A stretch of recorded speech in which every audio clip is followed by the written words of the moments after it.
Tínhamos acabado de jantar. Defronte de mim o meu amigo, o banqueiro grande, comerciante e assambarcador notável fumava como quem não pensa. A conversa que fora amortecendo jazia morta entre nós.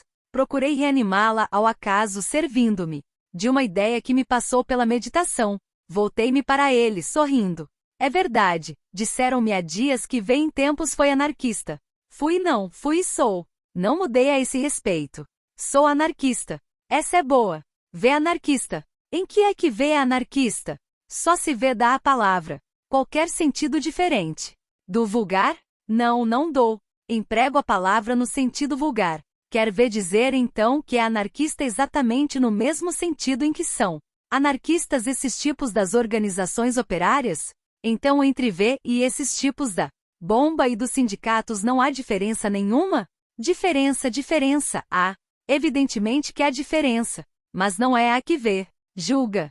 V duvida talvez que as minhas teorias sociais sejam iguais às deles? Ah, já percebo. V quanto às teorias é anarquista. Quanto à prática sou tão anarquista como quanto às teorias. E quanto à prática sou muito mais anarquista que esses tipos que V citou. Toda a minha vida o mostra, hein?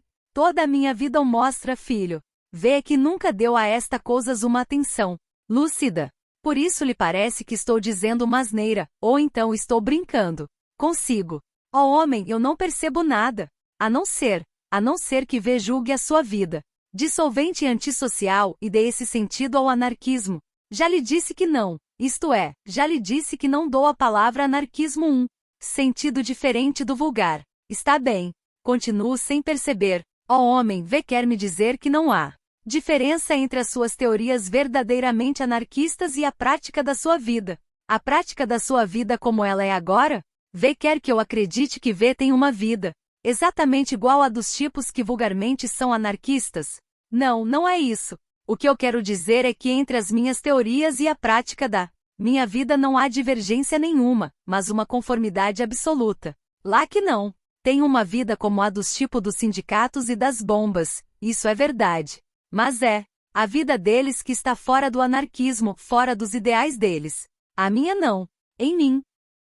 Sim, em mim, banqueiro, grande comerciante, assambarcador se vê quiser, em mim. A teoria e a prática do anarquismo estão conjuntas e ambas certas. V comparou-me a esses parvos dos sindicatos e das bombas para indicar que sou diferente deles. Sou. Mas a diferença é esta. Eles, sim, eles e não eu, são anarquistas só na teoria. Eu sou na teoria e na prática. Eles são anarquistas e estúpidos, eu anarquista e inteligente. Isto é, meu velho, eu é que sou verdadeiro anarquista. Eles, os dos sindicatos e das bombas, eu também lá estive e saí de lá exatamente pelo meu verdadeiro anarquismo. Eles são o lixo do anarquismo, os fêmeas da grande doutrina libertária. Essa nem ao diabo a ouviram. Isso é espantoso. Mas como concilia ver a sua vida? Quero dizer a sua vida bancária e comercial, como as teorias anarquistas. Como concilia ver se diz que por teoria anarquista entende exatamente o que os anarquistas vulgares entendem, e vê ainda por cima, me diz que é diferente deles por ser mais anarquista do que eles, não é verdade? Exatamente. Não percebo nada. Mas V tem empenho em perceber? Todo o empenho. Ele tirou da boca o charuto, que se apagara, reacendeu-o lentamente, tirou o fósforo, que se extinguia, depô-lo de leve no cinzeiro, depois, erguendo a cabeça, momento abaixada, disse: Oiça, eu nasci do povo e na classe operária da cidade. De bom não herdei como pode imaginar, nem a condição, nem as circunstâncias. Apenas me aconteceu ter uma inteligência naturalmente lúcida e uma vontade um tanto ou quanto forte. Mas esses eram dons naturais que o meu baixo nascimento me não podia tirar. Fui operário, trabalhei, vivi uma vida apertada, fui, em resumo, o que a maioria da gente é naquele meio. Não digo que absolutamente passasse fome, mas andei lá, perto. De resto podia tê-la passado, que isso não alterava nada do que se seguiu, ou do que lhe vou expor, nem do que foi a minha vida, nem do que ela é agora. Fui um operário vulgar, em suma, como todos, trabalhava porque tinha que trabalhar, e trabalhava o menos possível. O que eu era inteligente. Sempre que podia, lia coisas, discutia coisas, e como não era tolo, nasceu-me uma grande insatisfação e Uma grande revolta contra o meu destino e contra as condições sociais que o faziam. Assim, já lhe disse que, em boa verdade, o meu destino podia ter sido pior do que era. Mas naquela altura parecia-me a mim que eu era um entre a quem a sorte tinha feito todas as injustiças juntas, e que se tinha servido das convenções sociais para fazer. Isto era aí pelos meus 20 anos, 21 máximo, que foi quando me tornei anarquista. Parou um momento. Voltou-se um pouco mais para mim. Continuou, inclinando-se. Mais um pouco. Fui sempre mais ou menos lúcido. Senti-me revoltado. Quis perceber a minha revolta. Tornei-me anarquista consciente e convicto, o anarquista consciente e convicto que hoje sou. E a teoria que tem hoje é a mesma que tinha nessa altura? A mesma. A teoria anarquista, a verdadeira teoria, é só uma. Tenho aqui sempre. Tive desde que me tornei anarquista. Veja, vai ver. E eu dizendo que, como era lúcido, por natureza, me tornei anarquista consciente. Ora, o que é um anarquista? É um revoltado contra a injustiça de nascermos desiguais socialmente. No fundo é só isto. De aí resulta, como é de ver, a revolta contra as convenções sociais que tornam essa desigualdade possível. O que lhe estou indicando agora é o caminho psicológico, isto. É como é que a gente se torna anarquista. Já vamos à parte teórica do assunto. Agora compreenda bem qual seria a revolta de um tipo inteligente nas minhas circunstâncias. O que é que ele vê pelo mundo? Nasce filho de um milionário, protegido desde o berço contra aqueles infortúnios, e não são poucos que o dinheiro pode evitar ou atenuar. Outro nasce miserável a ser, quando criança, uma boca mas numa família onde as bocas são de sobra para o comer que pode haver. Nasce conde ou marquês, e tem por isso a consideração de toda a gente, faça ele o que fizer. Outro nasce assim como eu, e tem que andar direitinho como um prumo para ser ao menos tratado como gente. Uns nascem em tais condições que podem estudar, viajar, instruir-se, tornar-se, pode-se dizer, mais inteligentes que outros que, naturalmente, o são mais. E assim por aí adiante e em tudo. As injustiças da natureza, não as podemos evitar. Agora as da sociedade e das suas convenções, essas por que não evitá-las? Aceito, não tenho mesmo outro remédio, que um homem seja superior a mim por o que a natureza lhe deu, o talento, a força, a energia. Não aceito que ele seja meu superior por qualidades postiças com que não saiu do ventre da mãe, mas que lhe aconteceram por bambuio logo que ele apareceu cá fora, a riqueza, a posição social, a vida facilitada, etc. Foi da revolta que lhe estou figurando por estas considerações que nasceu o meu anarquismo de então, o anarquismo que já lhe disse mantenho hoje sem alteração nenhuma. Parou outra vez um momento, como a pensar como prosseguiria. Fumou e soprou. Fumo lentamente para o lado oposto ao meu. Voltou-se e ia a prosseguir. Eu, porém, interrompi-o. Uma pergunta por curiosidade. Por que é que V se tornou propriamente anarquista? V podia ter se tornado socialista ou qualquer outra coisa avançada que não fosse tão longe. Tudo isso estava dentro da sua revolta. Deduzo do que V disse, que por anarquismo V entende, e acho que está bem como definição do anarquismo. A revolta contra todas as convenções e fórmulas sociais e o desejo e esforço para a abolição de todas. Isso mesmo. Por que escolheu V essa fórmula extrema e não se decidiu por qualquer das outras, das intermédias? Eu lhe digo, eu meditei tudo isso.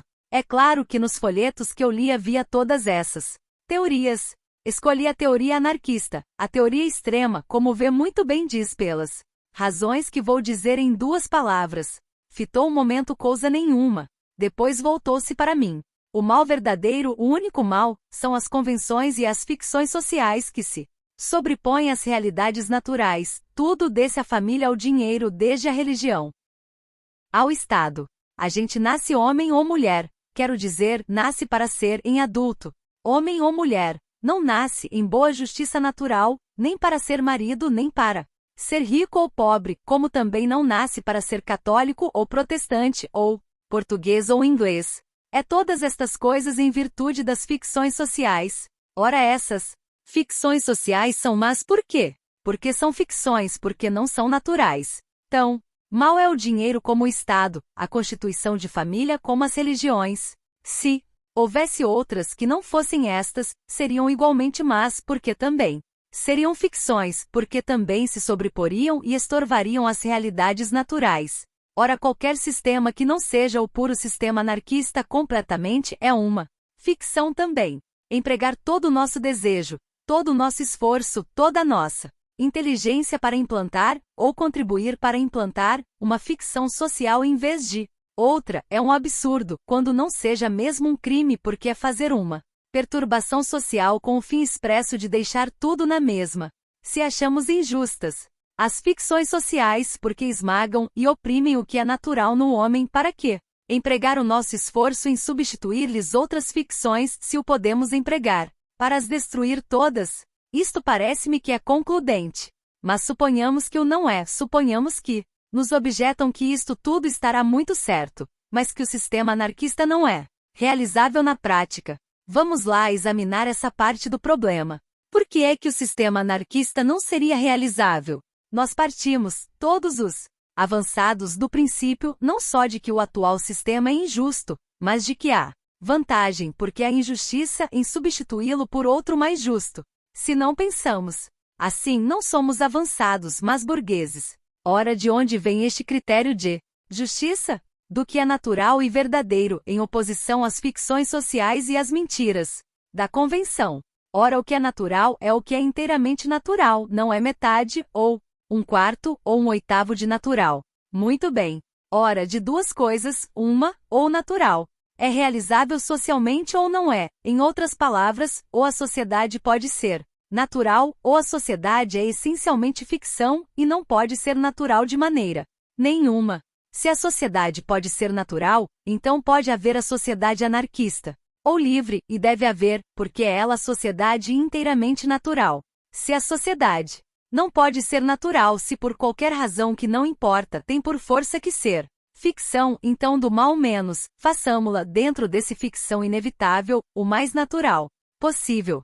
Qual é a ficção mais natural? Nenhuma é natural em si, porque é ficção. A mais natural, neste nosso caso, será aquela que pareça mais natural, que se sinta como mais natural. É aquela que estamos habituados. Vê, compreende, o que é natural é o que é do instinto, e o que não sendo instinto se parece em tudo com um instinto é o hábito. Fumar não é natural, não é uma necessidade do instinto. Ora, qual é a ficção social que constitui um hábito nosso?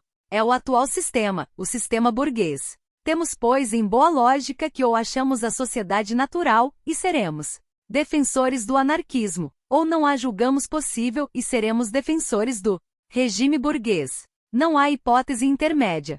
Percebeu? Sim, senhor, isso é concludente. Ainda não é bem concludente. Ainda há uma outra objeção do meu gênero a liquidar. Pode concordar-se que o sistema anarquista é realizável, mas pode duvidar-se que ele seja realizável de chofre, isto é, que se possa passar da sociedade burguesa para a sociedade livre sem haver um ou mais estados ou regimes intermédios. Quem fizer essa objeção aceita como boa, e como realizável a sociedade anarquista, mas palpita-lhe que tem que haver um estado qualquer de transição entre a sociedade burguesa e ela. Ora, muito bem. Suponhamos que assim é. O que é esse estado intermédio? Nosso fim é a sociedade anarquista ou livre. Esse intermédio só pode ser, portanto, um estado de preparação da humanidade para a sociedade livre. Essa preparação ou é material ou é simplesmente mental, isto é, ou é uma série de realizações materiais ou sociais que vão adaptando a humanidade à sociedade livre, ou é uma simples propaganda gradualmente crescente e influente, que vai preparando mentalmente a desejá-la ou aceitá-la. Vamos ao primeiro caso, a adaptação gradual e material da humanidade à sociedade livre. É impossível, é mais que impossível, é absurdo.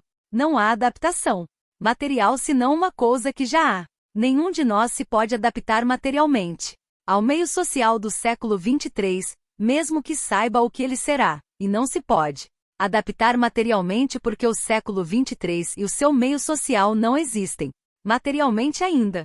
Assim chegamos à conclusão que na passagem da sociedade burguesa para a sociedade livre, a única parte que pode haver de adaptação, de evolução ou de transição é mental, é a gradual adaptação dos espíritos à ideia da Sociedade livre. Em todo caso, no campo da adaptação material, ainda há uma hipótese. Irra com tanta hipótese. Ó filho, o homem lúcido tem que examinar todas as objeções possíveis e de as refutar, antes de se poder dizer seguro da sua doutrina. E de mais a mais, isto tudo é em resposta a uma pergunta que V me fez. Está bem. No campo da adaptação material, dizia eu, há em todo caso uma outra hipótese. É a da ditadura revolucionária. Da ditadura revolucionária como? Como eu lhe expliquei, não pode haver adaptação material a uma coisa que não existe materialmente ainda.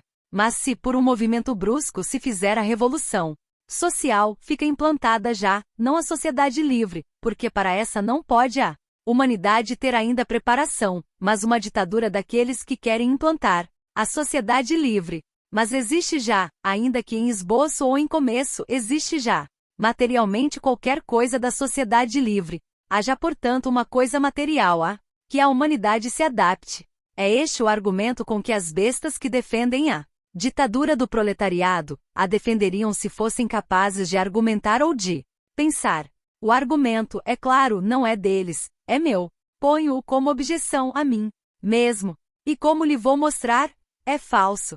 Um regime revolucionário, enquanto existe, e seja qual for o fim a que visa ou a ideia que o conduz, é materialmente só uma coisa, um regime revolucionário. Ora, um regime revolucionário quer dizer uma ditadura de guerra, ou, nas verdadeiras palavras, um regime militar despótico, porque o estado de guerra é imposto à sociedade por uma parte dela, aquela parte que assumiu revolucionariamente o poder. O que é que resulta? Resulta que quem se adaptar a esse regime, como a única coisa que ele é, materialmente e imediatamente é um regime militar despótico, adapta-se a um regime militar despótico.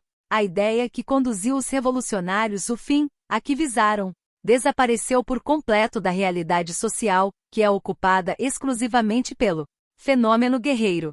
De modo que o que sai de uma ditadura revolucionária, e tanto mais completamente sairá, quanto mais tempo essa ditadura durar, é uma sociedade guerreira do tipo ditatorial, isto é, um despotismo militar. Nem mesmo podia ser outra coisa. E foi sempre assim. Eu não sei muita história, mas o que sei acerta com isto. Nem podia deixar de acertar. O que saiu das agitações políticas de Roma? O Império Romano e seu despotismo militar. O que saiu da Revolução Francesa? Napoleão e seu despotismo militar. E verá o que sai da Revolução Russa. Qualquer coisa que vai atrasar dezenas de anos a realização da sociedade livre. Também o que era de se esperar de um povo de analfabetos e de místicos. Enfim, isto já está fora de conversa. V percebeu o meu argumento? Percebi perfeitamente. V compreende, portanto, que eu cheguei a esta conclusão. Fim. A sociedade anarquista, a sociedade livre, meio, a passagem sem transição da sociedade burguesa para a sociedade livre. Esta passagem seria preparada e tornada possível por uma propaganda intensa, completa, absorvente, de modo a predispor todos os espíritos e enfraquecer todas as resistências. É claro que por propaganda não entendo só pela palavra escrita e falada, entendo tudo, ação indireta ou direta. Quanto pode predispor para a sociedade livre e enfraquecer a resistência à sua vinda. Assim, não tendo quase resistência nenhuma que vencer, a revolução social, quando viesse, seria rápida, fácil, e não teria que estabelecer nenhuma ditadura revolucionária por não ter contra quem aplicá-la.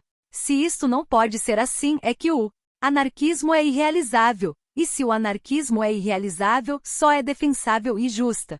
Como já lhe provei, a sociedade burguesa. Ora, aí tem ver por que e como eu me tornei anarquista, e por que e como rejeitei, como falsas e antinaturais, as outras doutrinas sociais de menor ousadia. E pronto.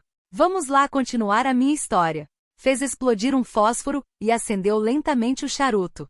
Concentrou-se e de aí a pouco prosseguiu. Havia vários outros rapazes com as mesmas opiniões que eu. A maioria era de operários, mas havia um ou outro que o não era. O que todos éramos era pobres e, que me lembre, não éramos muito estúpidos. A gente tinha uma certa vontade de propaganda, de espalhar as nossas ideias. Queríamos para nós e para os outros, para a humanidade inteira, uma sociedade nova, livre destes preconceitos todos que Fazem os homens desiguais artificialmente e lhes impõem inferioridades, sofrimentos, estreitezas que a natureza lhes não tinha imposto. Por mim, o que eu lia confirmava-me nestas opiniões.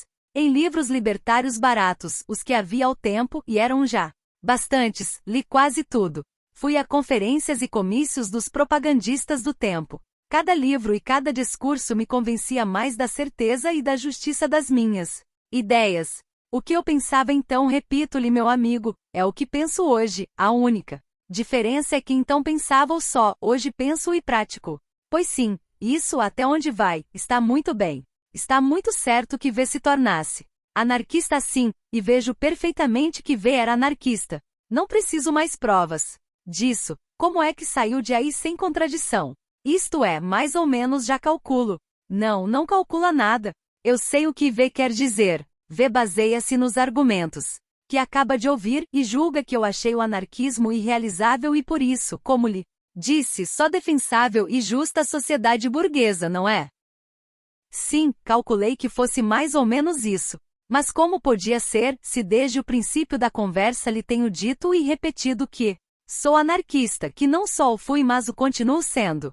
Se eu me tivesse tornado banqueiro e comerciante pela razão que V julga, eu não era anarquista, era burguês. Sim, V tem razão. Mas então como diabo? Vá lá, vá dizendo.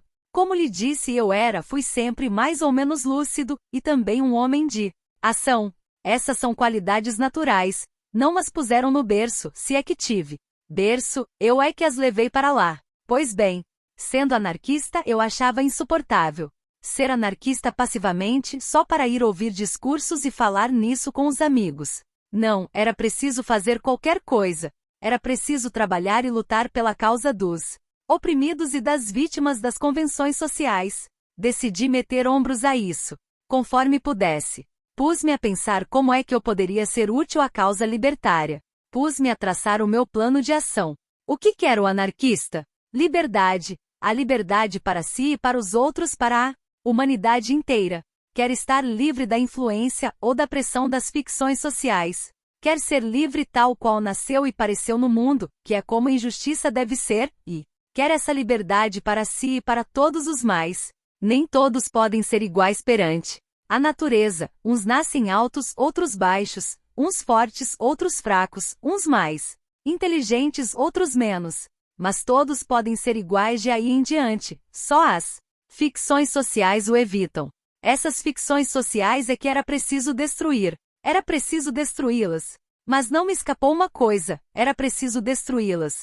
Mas em proveito da liberdade, e tendo sempre em vista a criação da sociedade livre. Porque isso de destruir as ficções sociais tanto pode ser para criar liberdade, ou preparar o caminho da liberdade, como para estabelecer outras ficções sociais, diferentes, igualmente mas porque igualmente ficções.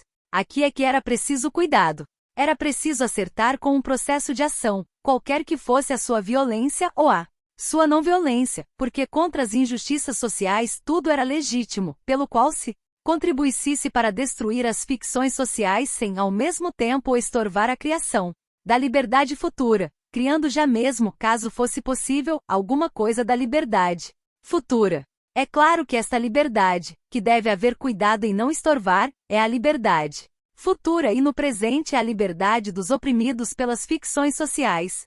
Claro está aqui. Não temos que olhar a não estorvar a liberdade dos poderosos, dos bem-situados, de todos que representam as ficções sociais e têm vantagens delas. Essa não é liberdade, é a liberdade de tiranizar, que é o contrário da liberdade. Essa, pelo contrário, é o que mais devíamos pensar em estorvar e em combater. Parece-me que isto está claro, está claríssimo. Continue. Para quem quer o anarquismo a liberdade? Para a humanidade inteira. Qual é a maneira de se conseguir a liberdade para a humanidade inteira?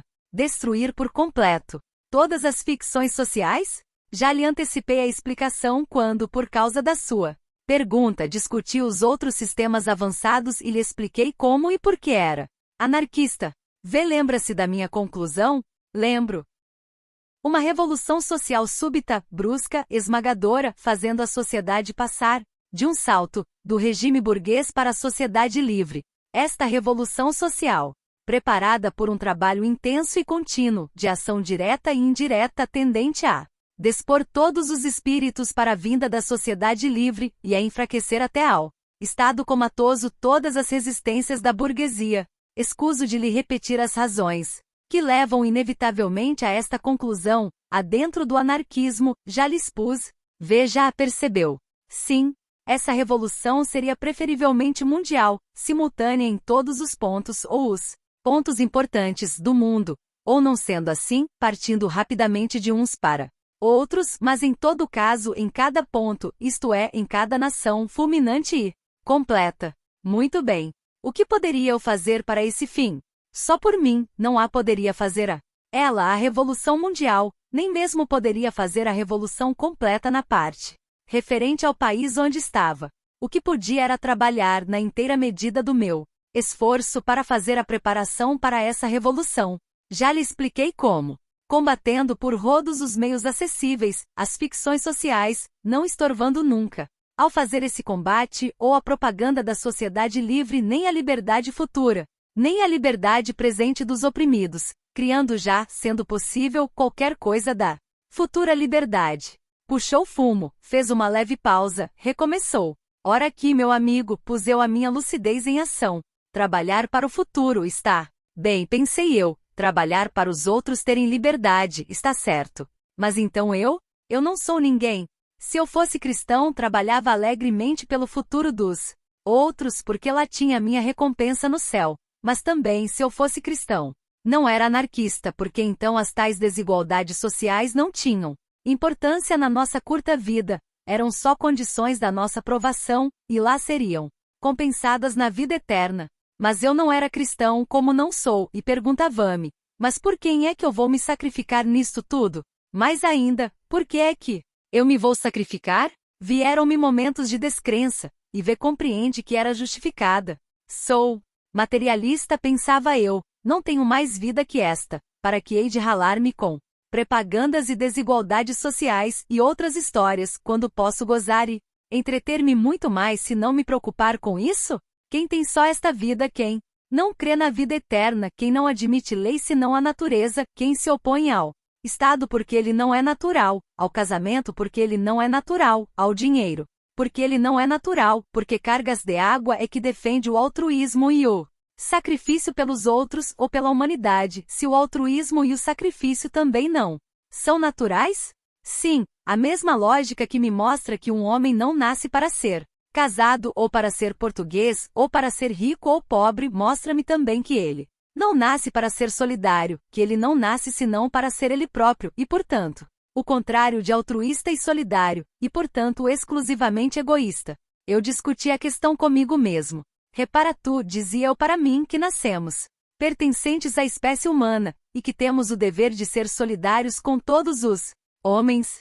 Mas a ideia de dever era natural? De onde é que vinha esta ideia de dever? Se esta ideia de dever me obrigava a sacrificar o meu bem-estar, a minha comodidade, o meu instinto de conservação e outros meus instintos naturais, em que divergia a ação dessa ideia da ação de qualquer ficção social que produz em nós exatamente o mesmo efeito?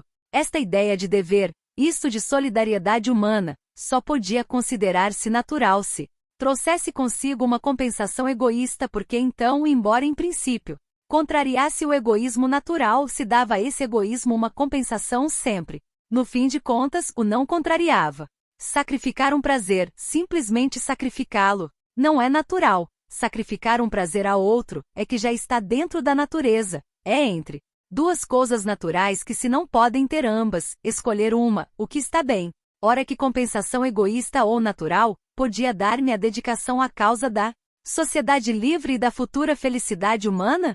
Só a consciência de dever cumprido, do esforço para um fim bom, e nenhuma destas coisas é uma compensação egoísta. Nenhuma destas coisas é um prazer em si, mas um prazer, se o é, nascido de uma ficção social, como pode ser o prazer de ser imensamente rico ou o prazer de ter nascido em uma boa posição social. Confesso-lhe, meu velho, que me vieram momentos de descrença. Senti-me desleal à minha própria doutrina, traidor a ela. Mas em breve passei sobre tudo isto. A ideia de justiça cá estava dentro de mim, pensei eu. Eu sentia a natural. Eu sentia que havia um dever superior à preocupação só do meu destino. E fui para diante na minha intenção.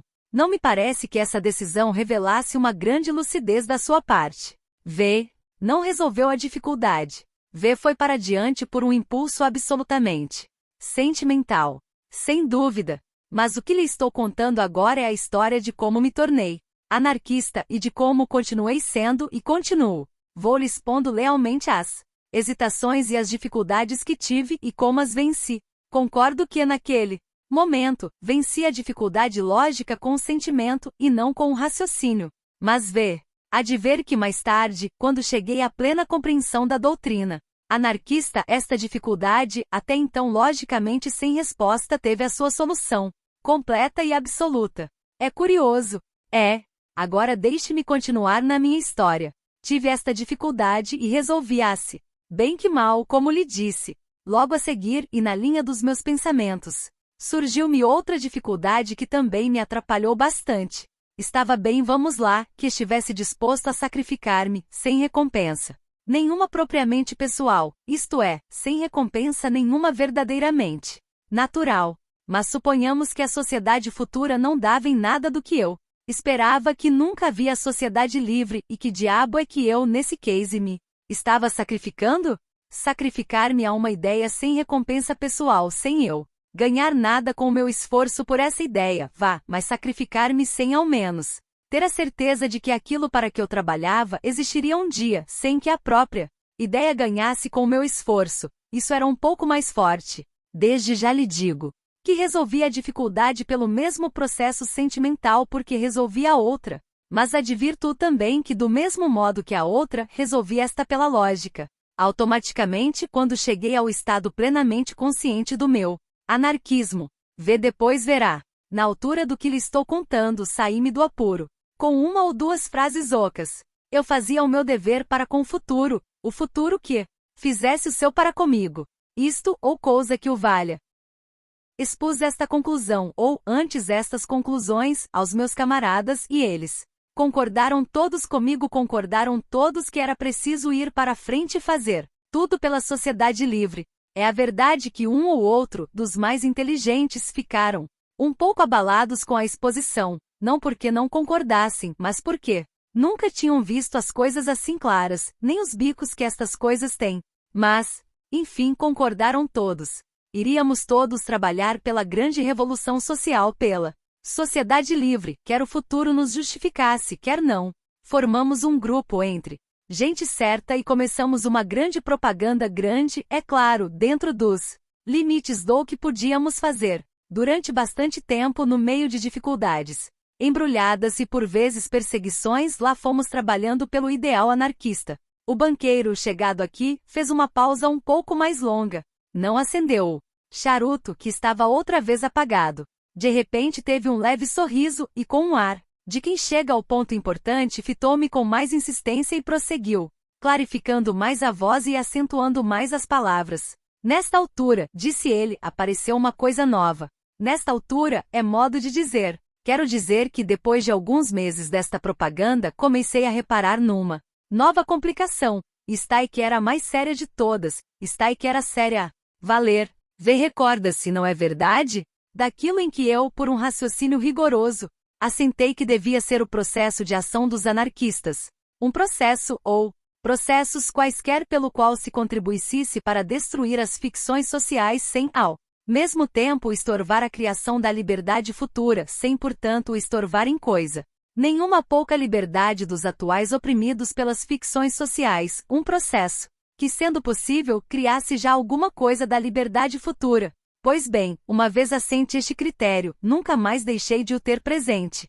Ora, na altura da nossa propaganda em que estou falando, descobri uma coisa. No grupo de propaganda, não éramos muitos. Éramos 40, salvo erro, dava-se este caso. Criava-se tirana. Criava-se tirania? Criava-se tirania como? Da seguinte maneira. Uns mandavam em outros e levavam-nos para onde queriam. Uns impunham-se a outros e obrigavam-nos a ser o que eles queriam. Uns arrastavam outros por manhãs e por artes para onde eles queriam. Não digo que fizessem isto em Coisas graves, mesmo, não havia coisas graves ali em que o fizessem.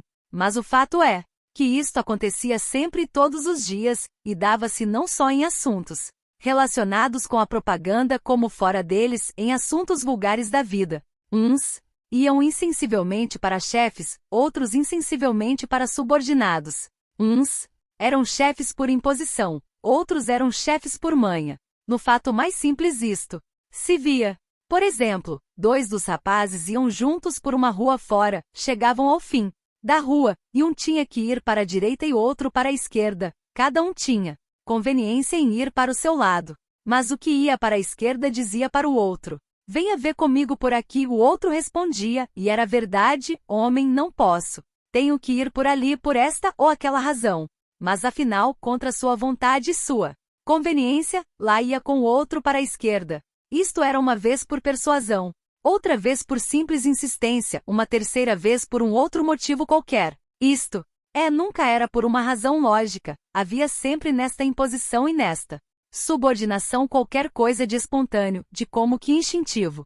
E como neste caso simples, em todos os outros casos, desde os menos até os mais importantes. Vê bem o caso? Vejo. Mas que diabos há de estranho nisso? Isso é tudo quanto há de mais natural. Será? Já vamos a isso. O que lhe peço que note é que é exatamente o contrário da doutrina anarquista. Repare bem que isto se passava num grupo pequeno, num grupo sem influência nem importância, num grupo a quem não estava confiada a solução de nenhuma questão grave ou decisão sobre qualquer assunto de vulto. E repare que esse passava num grupo de gente que se unira especialmente para fazer o que pudesse para o fim anarquista, isto é, para combate, tanto quando possível, às ficções sociais, e criar, tanto quando possível, a liberdade futura. Reparou bem nestes 2 pontos? Reparei. Veja agora bem o que isto representa. Um grupo pequeno, de gente sincera. Garanto-lhe que era sincera, estabelecido e unido expressamente para trabalhar pela causa da liberdade, tinha no fim de uns meses conseguido só uma coisa de positivo e concreto: a criação entre si de tirania. E repare que tirania não era uma tirania derivada da ação das ficções sociais, que, embora lamentável, seria desculpável até certo ponto, ainda que menos em nós que combatíamos essas ficções que em outras pessoas, mas enfim, vivíamos em meio de uma sociedade baseada nessas ficções, e não era inteiramente culpa nossa se não pudéssemos de todo fugir à sua ação. Mas não era isso. Os que mandavam nos outros ou os levavam para onde queriam não faziam isso pela força do dinheiro, ou da posição social ou de qualquer autoridade de natureza fictícia que se arrogassem, faziam-no por uma ação de qualquer espécie fora das ficções sociais, uma tirania nova. E era uma tirania exercida sobre gente essencialmente oprimida já pelas ficções sociais. Era ainda por si uma tirania exercida entre si por gente cujo intuído sincero não era senão destruir tirania e criar liberdade.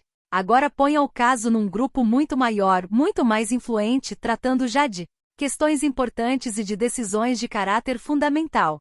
Ponha esse grupo a encaminham seus esforços, como o nosso, para a formação de uma sociedade livre.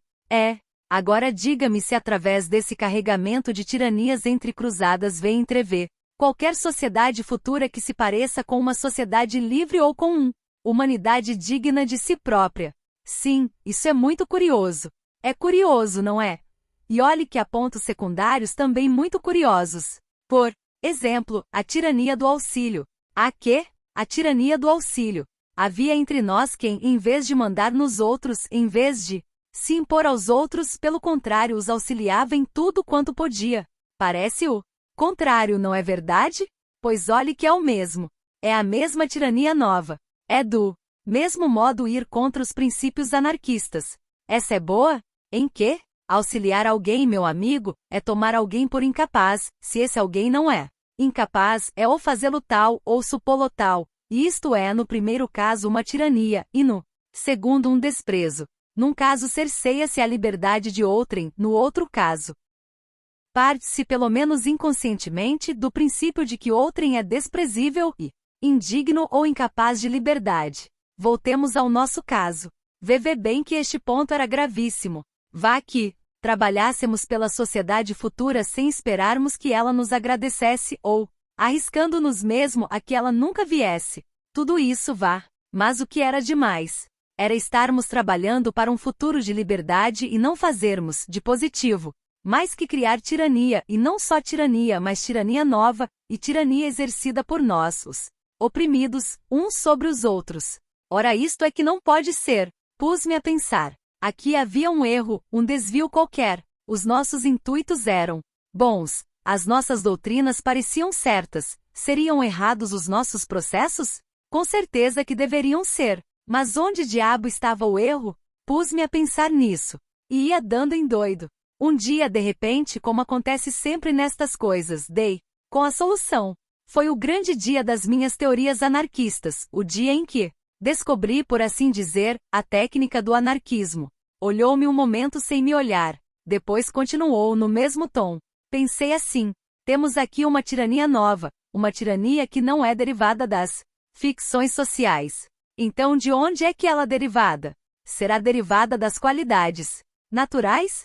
Se é, adeus sociedade livre. Se uma sociedade onde estão em operação apenas as qualidades naturais dos homens, aquelas qualidades com que eles nascem que devem só à natureza, e sobre as quais não temos poder nenhum. Se uma sociedade onde estão em operação apenas essas qualidades é um amontoado de tiranias, quem é que vai mexer o dedo mínimo para contribuir para a vinda dessa sociedade?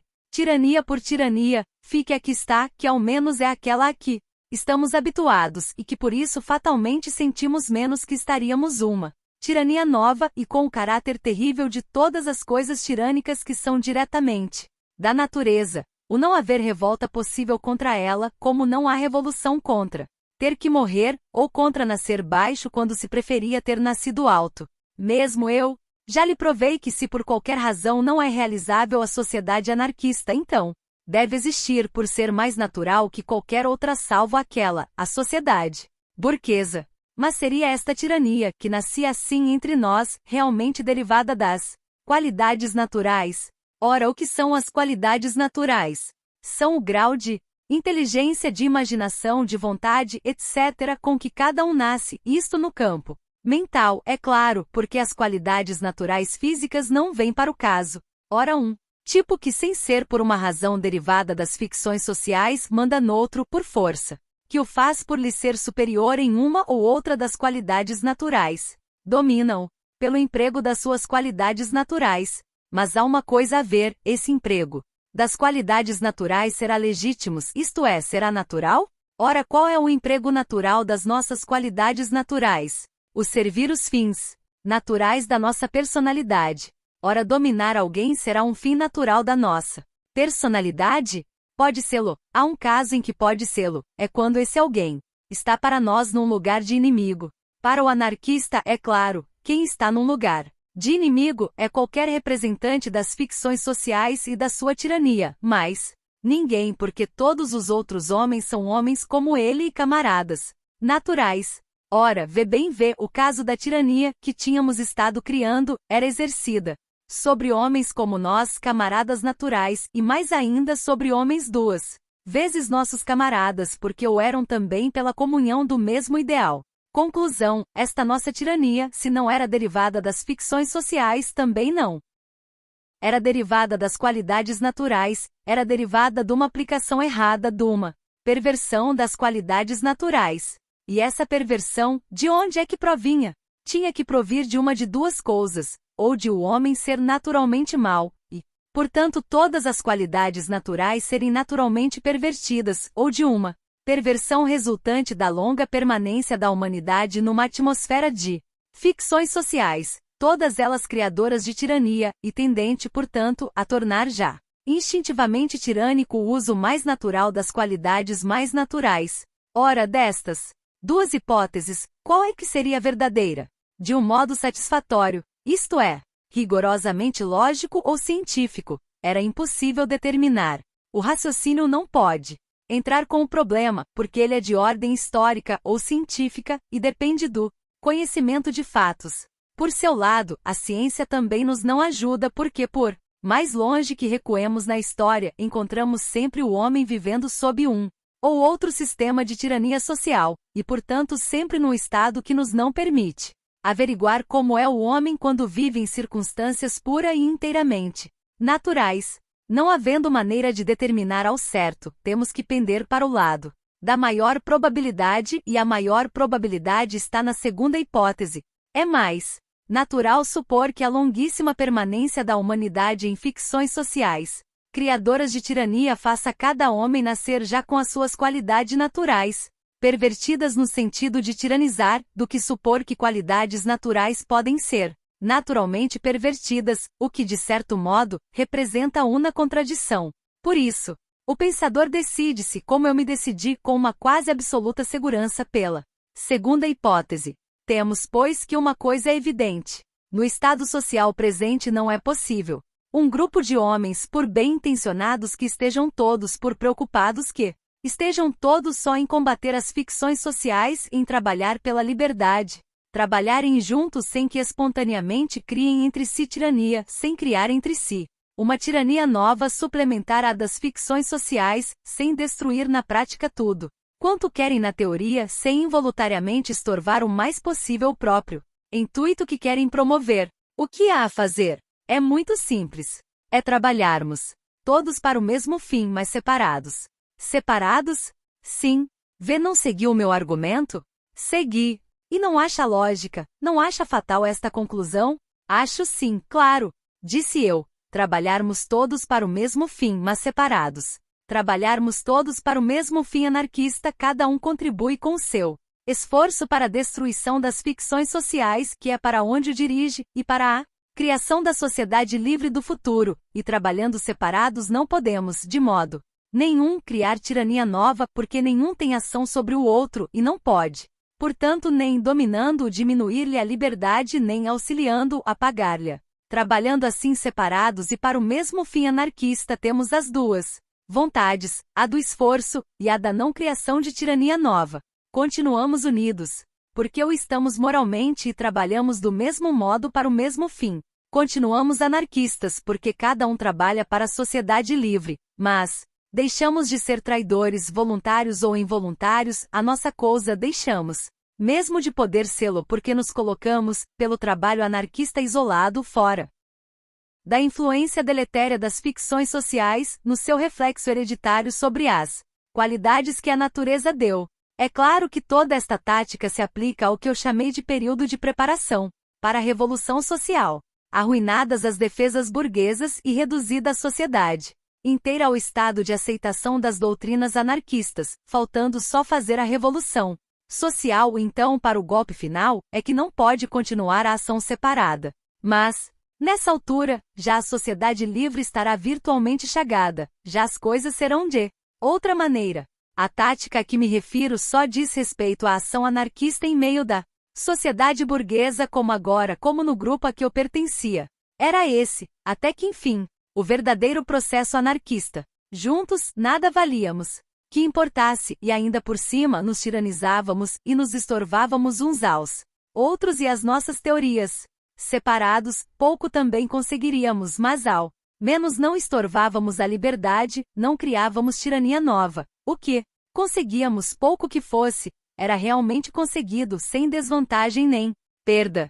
E de mais a mais trabalhávamos assim separados, aprendíamos a confiar mais em nós mesmos, a não nos encostarmos uns aos outros, a tornarmos-nos mais livres, já a prepararmos-nos, tanto pessoalmente como aos outros pelo nosso exemplo, para o futuro. Fiquei radiante com essa descoberta. Fui logo expô-la aos meus camaradas. Foi uma das poucas vezes em que fui estúpido na minha vida. Imagine ver que eu estava tão cheio da minha descoberta que esperava que eles concordassem. Não concordaram, é claro. Repontaram meu amigo, repontaram todos. Uns mais, outros menos, tudo. Protestou. Não era isso. Isso não podia ser. Mas ninguém dizia o que era ou o que é que havia de ser. Argumentei, e em resposta aos meus argumentos não obtive senão frases, lixo, coisas como essas que os ministros respondem nas câmaras quando não têm resposta nenhuma. Então é que eu vi com que bestas e com que covardões estava metido. Desmascararam-se. Aquela corja tinha nascido para escravos. Queriam ser anarquistas à custa alheia. Queriam a liberdade logo que fossem os outros que lhe arranjassem logo que lhe fosse dada. Como um rei dá um título. Quase todos eles são assim, os grandes lacaios. E vê, escamou-se? Se me escamei. Enfureci-me. Pus-me aos coices. Dei por paus e por pedras. Quase. Que me peguei com 2 ou 3 deles. E acabei por me vir embora. Isolei-me. Veio-me o nojo, aquela carneirada toda que vê não imagina. Quase que descrino. Anarquismo. Quase que decidi não me importar mais com tudo aquilo. Mas passados dias voltei a mim. Pensei que o ideal anarquista estava acima destas quisilas. Eles não queriam só brincar aos libertários? Não estava eu para brincar num caso desses. Eles não tinham força para combater senão encostados uns aos outros e, criando entre si, um simulacro novo da tirania que diziam querer combater, pois que o fizessem os parvos, se não serviam para mais. Eu é que não ia ser burguês por tão pouco. Estava estabelecido que no verdadeiro anarquismo, cada um tem que por sua própria forças criar liberdade e combater as ficções sociais. Pois por minha própria forças eu ia criar liberdade e combater as ficções sociais. Ninguém queria seguir-me. No verdadeiro caminho anarquista, seguiria eu por ele. Iria eu só, com os meus recursos, com a minha fé, desacompanhado até do apoio mental dos que tinham sido meus camaradas contra as ficções sociais inteiras. Não digo que fosse um belo gesto, nem um gesto heróico. Foi simplesmente um gesto natural. Se o caminho tinha que ser seguido por cada um separadamente, eu não precisava de mais ninguém para o seguir. Bastava o meu ideal. Foi baseado nestes princípios e nestas circunstâncias que decidi por mim só combater as ficções sociais. Suspendeu um pouco o discurso, que se lhe tornará quente e fluido. Retomou-o de ali a pouco, com a voz já mais sossegada. É um estado de guerra, pensei eu, entre mim e as ficções sociais.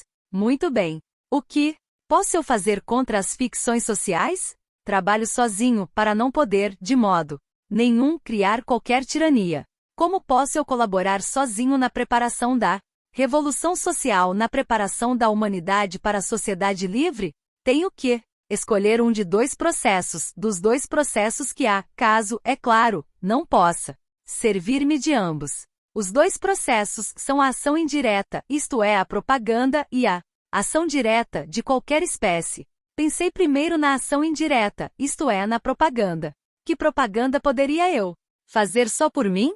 À parte esta propaganda que sempre se vai fazendo em conversa, com este ou aquele, ao acaso e servindo-nos de todas as oportunidades, o que eu queria saber era se a ação indireta era um caminho por onde eu pudesse encaminhar a minha atividade de anarquista energicamente, isto é, de modo a produzir resultados sensíveis. Vi logo que não podia ser. Não sou orador e não sou escritor. Quero dizer, sou capaz de falar em público, se for preciso, e sou capaz de escrever um artigo de jornal. Mas o que eu queria averiguar era se o meu feitio natural indicava que, especializando-me na ação indireta, de qualquer das 2 espécies ou em ambas, eu poderia obter resultados mais positivos para a ideia anarquista que especializando os meus esforços em qualquer outro sentido.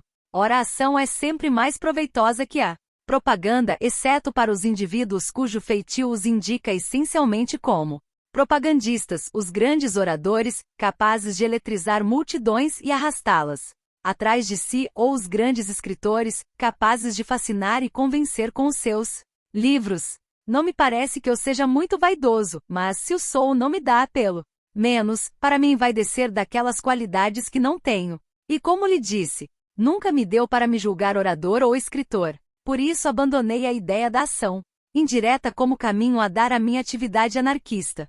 Por exclusão de partes era forçado a escolher a ação direta, isto é, o esforço aplicado à prática da vida, a vida real. Não era a inteligência, mas a ação.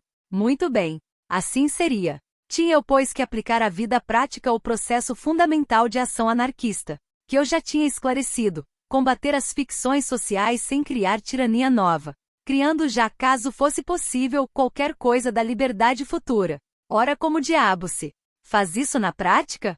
Ora, o que é combater na prática? Combater na prática é a guerra, é uma guerra. Pelo menos. Como é que se faz guerra às ficções sociais? Antes de mais nada, como é que se faz guerra? Como é que se vence o inimigo em qualquer guerra? De uma de duas maneiras, ou matando, isto é, destruindo-o, ou aprisionando, isto é, subjugando-o, reduzindo-o à inatividade. Destruir as ficções sociais não podia eu fazer. Destruir as ficções sociais só podia fazer a revolução social. Até ali as ficções sociais podiam estar abaladas, cambaleando por um fio, mas destruídas só estariam com a vinda da sociedade livre e a queda positiva da sociedade burguesa. Mais que eu poderia fazer nesse sentido era destruir no sentido físico de matar um ou outro membro das classes representativas da sociedade burguesa. Estudei o caso e vi que era asneira. Suponha ver que eu matava um ou dois, ou uma dúzia de representante da tirania das ficções sociais? O resultado? As ficções sociais ficariam abaladas? Não ficariam.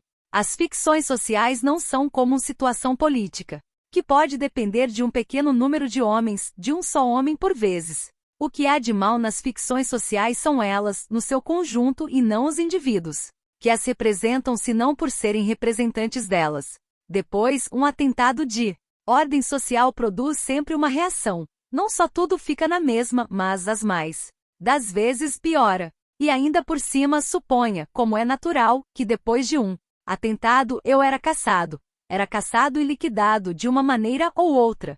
E suponha que eu tinha dado cabo de uma dúzia de capitalistas. Em que vinha isso tudo dar, e, resumo, com a minha liquidação, ainda que não por morte mas por simples prisão ou degredo, a causa anarquista pedia um elemento de combate, e os 12 capitalistas que eu teria estendido não eram 12 elementos que a sociedade burguesa tinha perdido, porque os elementos componentes da sociedade burguesa não são elementos de combate, mas elementos puramente passivos, pois o combate está não nos membros da sociedade burguesa, mas no conjunto de ficções sociais em que essa sociedade assenta. Ora, as ficções sociais não são gente em quem se possa dar tiros. Compreende bem? Não era como o soldado de um exército que mata 12 soldados de um exército contrário. Era como um soldado que mata 12 civis da nação do outro exército. É matar estupidamente porque não se elimina combatente nenhum. Eu não podia, portanto, pensar em destruir, nem no todo nem em nenhuma parte, ficções sociais.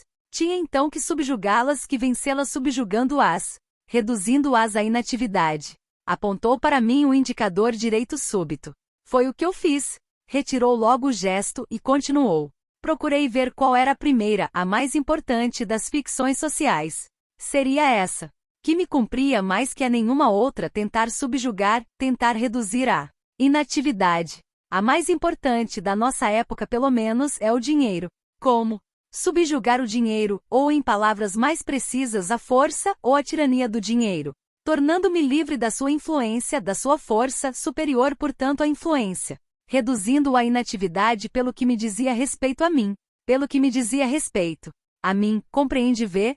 Porque eu é que o combatia, se fosse reduzi-lo à inatividade. Pelo que respeita a toda a gente, isso não seria já subjugá-lo, mas destruí-lo, porque seria acabar de todo com a ficção do dinheiro. Ora, eu já lhe provei que qualquer ficção social só pode ser destruída pela revolução social, arrastada com as outras na queda da sociedade burguesa. Como podia eu tornar-me superior à força do dinheiro? O processo mais simples era afastar-me da esfera da sua influência, isto é, da civilização, ir para um campo comer raízes e beber a água das nascentes, andar nu e viver como animal. Mas isto mesmo, que não houvesse dificuldade em fazê-lo, não era combater uma ficção social, não era. Mesmo combater, era fugir. Realmente, quem se esquiva a travar um combate não é derrotado nele, mas moralmente é derrotado, porque não se bateu. O processo tinha que ser outro, um processo de combate e não de fuga. Como subjugar o dinheiro? Combatendo-o? Como furtar-me a sua influência e tirania, não evitando seu encontro? O processo era só um: adquiri-lo em quantidades bastante para lhe não sentir a influência, e enquanto mais quantidade o adquirisse, tanto mais livre eu estaria dessa influência. Foi quando vi isto claramente, com toda a força da minha convicção de anarquista e toda a minha lógica de homem lúcido, que entrei na fase atual, a comercial e bancária, meu amigo, do meu anarquismo. Descansou um momento da violência, novamente crescente, do seu entusiasmo pela sua exposição. Depois continuou, ainda com um certo calor, a sua narrativa. Ora vê lembrar-se daquelas duas dificuldades lógicas que eu lhe disse que me haviam surgido na princípio da minha carreira de anarquista consciente? E vê, lembra-se de eu lhe dizer que naquela altura as resolvi artificialmente pelo sentimento, e não pela lógica? Isto é, vê mesmo notou e muito bem, que eu não as tinha resolvido pela lógica. Lembro-me sim. E vê lembra-se de eu lhe dizer que mais tarde, quando acertei por fim com um verdadeiro processo anarquista, as resolvi então de vez, isto é, pela lógica? Sim. Ora veja como ficaram resolvidas.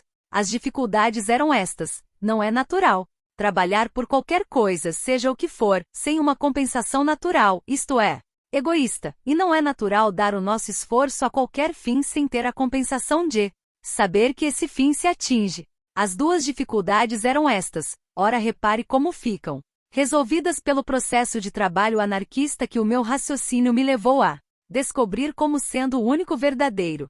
O processo dá em resultado eu enriquecer, portanto, compensação egoísta. O processo visa ao conseguimento da liberdade, ora, eu, tornando-me superior à força do dinheiro, isto é, libertando-me dela, consigo liberdade. Consigo liberdade só para mim, é certo, mas é que como já lhe provei a liberdade para todos só pode vir com a destruição das ficções sociais pela revolução social.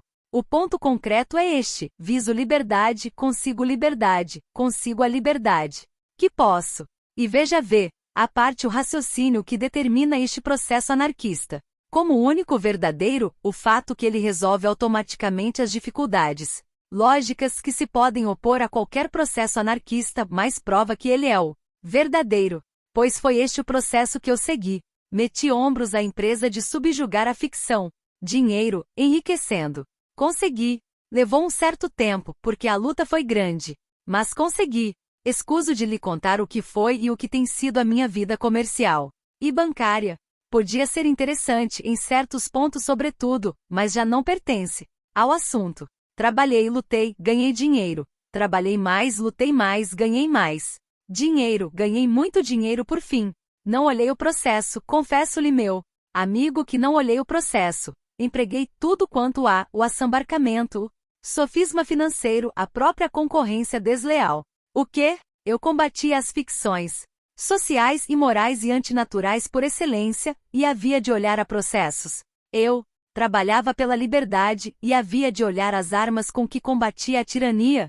Ó, anarquista estúpido que atira bombas e dá tiros, bem sabe que mata, e bem sabe que as suas doutrinas não incluem a pena de morte. Ataca uma imoralidade com um crime, porque acha que essa imoralidade pede um crime para se destruir. Ele é estúpido quanto ao processo, porque como já lhe mostrei, esse processo é errado e contraproducente como o processo anarquista. Agora quanto à moral do processo ele é inteligente. Ora o meu processo estava certo, e eu servia-me legitimamente como anarquista de todos os meios para enriquecer. Hoje realizei o meu limitado sonho de anarquista prático e lúcido. Sou livre. Faço o que quero dentro, é claro, do que é possível fazer. O meu lema de anarquista era a liberdade, pois bem, tenho a liberdade que por enquanto na nossa sociedade imperfeita é possível. Ter quis combater as forças sociais, combati-as e o que é mais, venci-as. Alto lá, disse eu. Isso estará tudo muito bem, mas há uma coisa que vê não viu. As condições do seu processo eram, como vê provou, não só criar liberdade, mas também não criar tirania. Ora vê criou tirania, vê como assambarcador, como banqueiro, como financeiro sem escrúpulos, vê desculpe, mas vê é que disse vê criou tirania. Vê, criou tanta tirania como qualquer outro representante das ficções sociais que vê diz que combate. Não, meu velho, vê engana-se. Eu não criei tirania. A tirania que pode ter resultado da minha ação de combate contra as ficções sociais é uma tirania que não parte de mim, que portanto eu não criei. Está nas ficções sociais, eu não a juntei a elas. Essa tirania é a própria tirania das ficções sociais, e eu não podia nem me propus destruir as ficções sociais. Pela 100ª vez lhe repito, só a revolução social pode destruir As ficções sociais. Antes disso, a ação anarquista perfeita, como a minha, só pode subjugar as ficções sociais, subjugá-las em relação só ao anarquista que põe esse processo em prática, porque esse processo não permite uma mais larga sujeição dessas ficções. Não é de não criar tirania que se trata, é de não criar tirania nova, tirania onde não estava. Os anarquistas trabalhando em conjunto, influenciando-se uns aos outros, como eu lhe disse, criam entre si, fora e a parte das ficções sociais, uma tirania. Essa é que é uma tirania nova. Essa eu não a criei. Não a podia mesmo criar, pelas próprias condições do meu processo. Não, meu amigo, eu só criei liberdade. Libertei libertei-me a mim. É que o meu processo, que é, como lhe provei, o único verdadeiro processo anarquista, me não permitiu libertar mais. O que pude libertar, libertei. Está bem, concordo. Mas olhe que por esse argumento, a gente quase que é levado a crer que nenhum representante das ficções sociais exerce a tirania. E não exerce. A tirania é das ficções sociais e não dos homens que as encarnam. Esses são, por assim dizer, os meios de que as ficções se servem para tiranizar, como a faca é o meio que se pode servir o assassino. E vê de certo não julga que abolindo as facas abole os assassinos. Olhe, destrua vê todos os capitalistas do mundo, mas sem destruir o capital. No dia seguinte o capital, já nas mãos de outros, continuará, por meio desses, a sua tirania. Destrua, não os capitalistas, mas o capital. Quantos capitalistas ficam? Vê? Sim, vê, tem razão. Ó filho, o máximo que vê me pode acusar de fazer é de aumentar um pouco, muito pouco, a tirania das ficções sociais. O argumento é absurdo, porque como já lhe disse, a tirania que eu não devia criar, e não criei, é outra. Mas tem mais um ponto fraco, é que pelo mesmo raciocínio, V pode acusar um general que trava combate pelo seu país, de causar ao seu país o prejuízo do número de homens do seu próprio exército que teve que sacrificar para vencer. Quem vai à guerra dá e leva. Consiga-se o principal, o resto está muito bem. Mas olhe lá outra coisa. O verdadeiro anarquista quer a liberdade. Não só para si, mas também para os outros. Parece-me que quer a liberdade para a humanidade inteira. Sem dúvida. Mas eu já lhe disse que pelo processo que descobri que era o único processo anarquista, cada um tem de libertar-se a si próprio.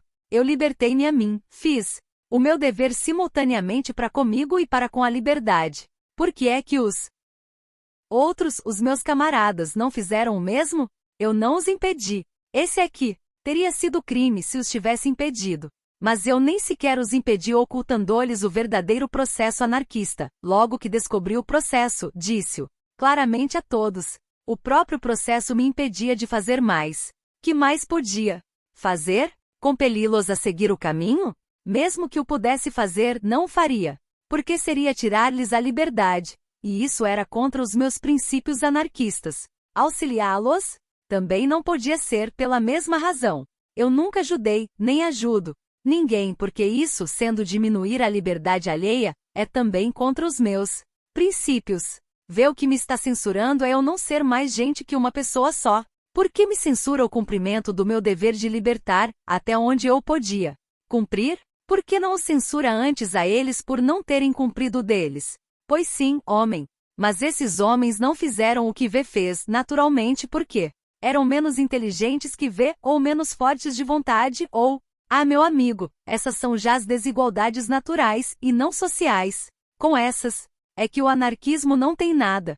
O grau de inteligência, ou de vontade de um indivíduo é com ele e com a natureza. As próprias ficções sociais não põem para aí nem prego nem estopa. Há qualidades naturais, como eu já lhe disse, que se pode presumir que sejam pervertidas pela longa permanência da humanidade entre ficções sociais. Mas a perversão não está no grau da qualidade, que é absolutamente dado pela natureza, mas na aplicação da qualidade. Ora, uma questão de estupidez ou de falta de vontade não tem que ver com a aplicação dessas qualidades, mas só com o grau delas. Por isso lhe digo, essas são já absolutamente as desigualdades naturais e, sobre essas ninguém tem poder nenhum, nem a modificação social que a modifique.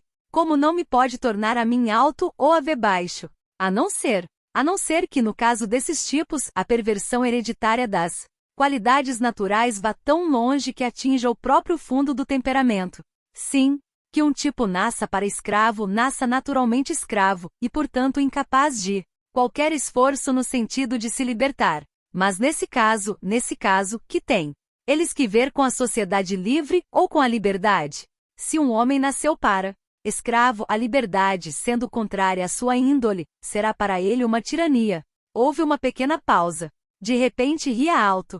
Realmente, disse eu, é anarquista. Em todo caso, dá vontade de rir mesmo. Depois de o ter ouvido, compara o que vê com o que são os anarquistas que pra aí. Ah, meu amigo, eu já lhe disse, já lhe provei, e agora repito-lhe. A diferença é só esta. Eles são anarquistas só teóricos, eu sou teórico e prático. Eles são anarquistas místicos e eu científico. Eles são anarquistas que se agacham, eu sou um anarquista que combate e liberta. Em uma palavra, eles são pseudo-anarquistas e eu sou anarquista. E levantamos-nos da mesa.